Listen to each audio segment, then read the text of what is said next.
Hello বন্ধুরা, welcome to English shortcut educational channel. আজকের এই ভিডিও থাকবে প্রেপোজিশনের বেসিক ধারণা। তোমরা জানো প্রেপোজিশন বাক্যে কতটা গুরুত্বপূর্ণ। একটা প্রেপোজিশনের কারণে বাক্যের মানে পুরোটাই চেঞ্জ হয়ে যেতে পারে। তাহলে প্রেপোজিশন কি? প্রেপোজিশনের সংজ্ঞায় বলা আছে প্রেপোজিশন হলো এমন একটা শব্দ যেটা নাউন বা প্রোনাউনের আগে বসে তাদের মধ্যে সম্পর্ক স্থাপন করে। যেমন তোমরা প্রথম বাক্যে লক্ষ্য করো, put the book on the table. তাহলে এখানে এই অন হলো প্রেপোজিশন যেটা টেবিল এবং বুকের মধ্যে একটা সম্পর্ক স্থাপন করছে। The cat is under the cot. তাহলে এখানে এই ক্যাট কোথায় আছে? খাটিয়ার নিচে আছে। তাহলে এই আন্ডার হলো প্রেপোজিশন। এই প্রেপোজিশন কি করছে? ক্যাট এবং এই কট এদের মধ্যে একটা সম্পর্ক স্থাপন করছে। তাহলে প্রেপোজিশন হলো এরকমই যেটা দুটো নাউনের মধ্যে সম্পর্ক স্থাপন করে। এছাড়া আমরা সাধারণভাবে জানি প্রেপোজিশন হলো প্রিপোজিশন, অর্থাৎ কোনো পজিশনের পূর্বে যেটা বসানো হয়। যেমন আমরা জানি ইন, অন, আন্ডার, অ্যাবভ, অর্থাৎ উপরে, নিচে, আশেপাশে, এই সকল কোনো পজিশন বোঝালে সেখানে আমরা প্রেপোজিশন ইউজ করি। তাহলে প্রেপোজিশনের সাধারণ ব্যবহার হলো কোনো পজিশন বোঝানোর জন্য আমরা প্রেপোজিশন ইউজ করতে পারি। যেমন উপরে হলে অন, নিচে হলে আন্ডার, পাশে হলে বিসাইড, এই ধরনভাবে তো প্রেপোজিশনের ব্যবহার আছে। এছাড়াও আমরা বিশেষ কিছু ওয়ার্ডের সাথে বিশেষ কিছু প্রেপোজিশনের ব্যবহার দেখতে পাই। কিছু কিছু নাউন আছে যাদের সাথে ফিক্সড কিছু প্রেপোজিশন বসে। এছাড়া কিছু ভার্ব তারপরে প্রেপোজিশন বসে ফিক্সড। এছাড়া কিছু অ্যাডজেক্টিভ আছে যাদের সাথেও কিছু ফিক্সড প্রেপোজিশন বসে।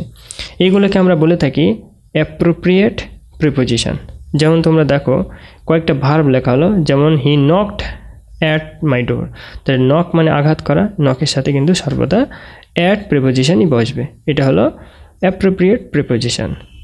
এছাড়া আরেকটা ভার্ব দেখো, you can always rely on me. তাহলে রিলাই মানে নির্ভর করা, তা নির্ভর করার সাথে সর্বদা অন ইউজ হবে।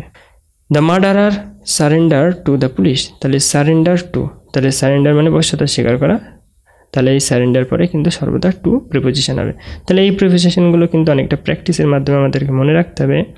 তাহলে এগুলোকে বলে আমরা ফিক্সড প্রিপোজিশন। এখানে কিন্তু আমরা যে তিনটে ব্যবহার দেখলাম সেগুলো প্রত্যেকটা ভার্বের সাথে প্রিপোজিশন ইউজ হয়। এবার দেখে নাও কিছু অ্যাডজেক্টিভের সাথে কিছু কিছু প্রিপোজিশন বসে। যেমন এখানে আছে he is annoyed at my conduct. তাহলে অ্যানয়েড মানে কি? অ্যানয়েড মানে হলো বিরক্ত হওয়া। তাহলে সে আমার কন্ডাক্টটা, সে আমার আচরণে বিরক্ত হয়েছিল। তাহলে এখানে অ্যানয়েড হলো একটা অ্যাডজেক্টিভ, আর অ্যানয়েডের সাথে অ্যাট কিন্তু প্রিপোজিশন বসছে। তাহলে অ্যানয়েড অ্যাট এটা কিন্তু ফিক্সড প্রিপোজিশন বা appropriate preposition. He is fond of music, সে মিউজিকের ভক্ত। তাহলে ফন্ড অফ, ফন্ড অফ মানে কিন্তু ভালোবাসে বা ভক্ত। তাহলে এটাও কিন্তু একটা fixed preposition. I was weak in science, আমি সায়েন্সে দুর্বল। তাহলে উইক ইন, তাহলে উইকের পরে সর্বদা কিন্তু ইন প্রিপোজিশন বসবে। এটাও কিন্তু অ্যাপ্রোপ্রিয়েট প্রিপোজিশন। এই তিনটে ব্যবহার আমরা দেখলাম। অ্যাডজেক্টিভের পরে কিছু ফিক্সড প্রিপোজিশন আছে সেগুলো। এবার আমরা দেখব কিছু কিছু প্রিপোজিশন যেগুলো নাউনের পরে ব্যবহার হয়। যেমন তোমরা দেখো I have believe in god. তাহলে বিলিভ মানে বিশ্বাস, এটা একটা নাউন। ইন গড, তাহলে বিলিফের সাথে সর্বদা ইন প্রিপোজিশন ইউজ হয়। I do not care for him, আমি তার কোনো পরোয়া করি না। তাহলে কেয়ার ফর মানে পরোয়া করা, কেয়ারের পরে সর্বদা ফর ইউজ হবে, care for. He has great aspirations for ফেম।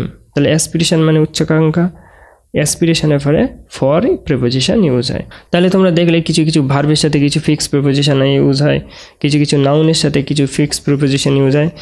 কোনটার সাথে কী ধরনের প্রিপোজিশন ইউজ হবে সেইগুলো আমরা বিভিন্ন ট্রিক্সের মাধ্যমে পরবর্তী ভিডিওগুলোতে আলোচনা করতে থাকবো।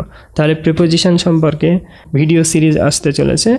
তোমরা অবশ্যই চ্যানেলটিকে সাবস্ক্রাইব করে রাখো পরবর্তী ভিডিওগুলোকে দেখার জন্য এবং নলেজ অর্জন করার জন্য। তাহলে thanks for watching this video. আবার পরবর্তী কোনো ভিডিওয়ে দেখা হচ্ছে।